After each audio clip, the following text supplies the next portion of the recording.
Joining us now from Robert, Louisiana, is BP's Chief Operating Officer, Doug Suttles. Mr. Suttles, good morning. Good morning, Maggie. Happy to finally hear some good news here. I know that there's no way to tell for sure yet, but of the 210,000, possibly more gallons of oil leaking from this well, how much do you estimate that this tube is funneling up? Well, Maggie, we're starting to be able to measure the rate, and as of this morning, we think we're getting a little over 1,000 barrels a day up into the drill ship Enterprise. So what is next? Because that's still not nearly enough.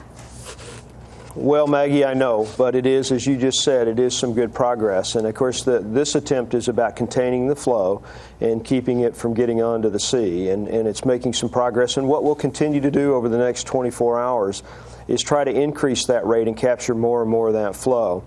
And later this week, hopefully before the end of the week, we'll make our next attempt to actually stop the flow. And that's going to be this option we're referring to as top kill. And that option would preserve the well, as all of the options you've tried up until now do. Is BP trying to save this well for further oil development in the future, or would you be willing to try an option that would destroy the well if it meant stopping the leak? Well, Maggie, we would do anything to stop this leak, and no, we're not trying to preserve this well. This well will be abandoned when we're finished. It'll be filled up with cement, and it will never produce. Our purpose here is actually to get this thing stopped, and we'd do anything to do that, and we're pursuing every option that we have available to us to do that.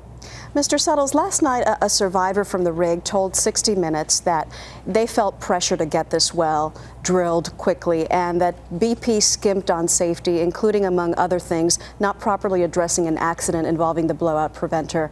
No one was available to comment on that story last night, so I want to give you the opportunity to do so now.